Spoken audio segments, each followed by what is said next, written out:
Thousands of years ago, brewers were the first chemists.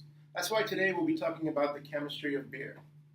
Now, beer starts out with four main ingredients, which are malting barley, water, hops, and yeast. Now, for step one in the brewing process, barley is ground and added with water to the mash kettle, where the temperature is increased to boiling. This is the process where complex carbohydrates and starches are broken down into simple sugars.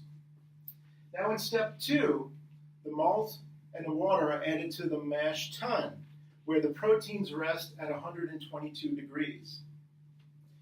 Now step three in the beer making process is called decoction.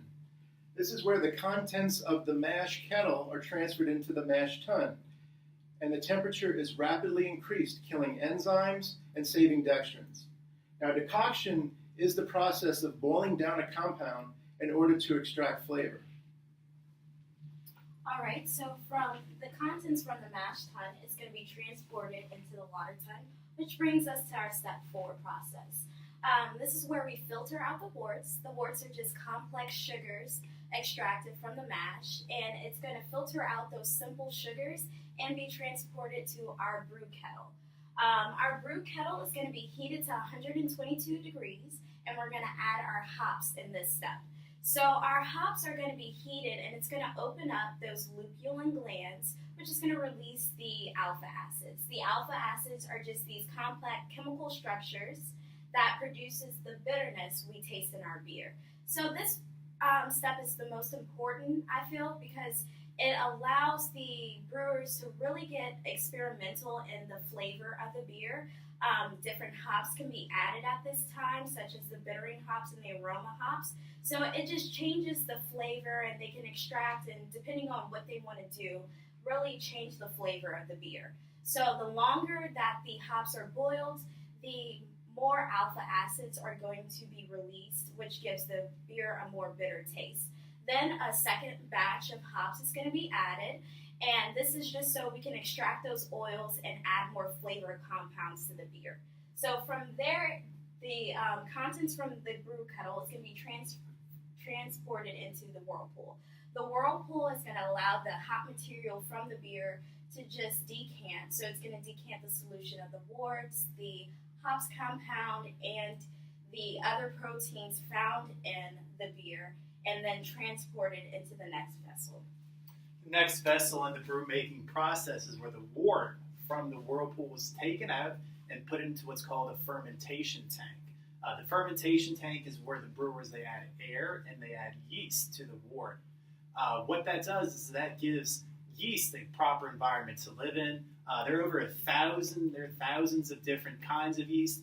Each one of them requires different circumstances to live.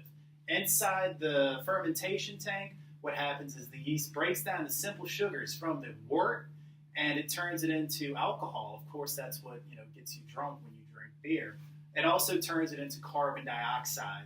Now, when it's first put into the fermentation tank, they screw the top on tight so no air is able to escape. When the yeast breaks down the sugars and releases carbon dioxide, there's nowhere for this carbon dioxide to go, so it does naturally carbonate the beer. With that being said, the yeast also gives beer some of its flavor. Each type of yeast has a different time for turning the sugars into the alcohol as the brewmaster would like. Now, after it's been in the fermentation tank for about 2 or 3 days, it goes through a process called crossening. Crossening is the first filtration process. It takes most of the hops, the yeast, all that stuff out of the beer. It's called green beer. You can drink it, but it's not really good. But then what brewers do is they move it to a second tank to let it sit, and that's called the aging tank. The aging tank is where the beer sits for usually 3 or 4 weeks. Now, it stays in the fermentation tank for 2 or 3 days, 2 or 3 weeks in the aging tank. In the aging tank, they do put it over ice. They put ice underneath it, so it's a much cooler process. There's no heat involved. And that separates the wort, the yeast, all that does separate, and it's filtered one more time before it's put into the final step of the brew making process, and that is bottling. Once the beer has been bottled, it is ready for human consumption and for enjoyment. So here we are, guys. Hopefully y'all enjoyed the process, and y'all learned something new today about beer.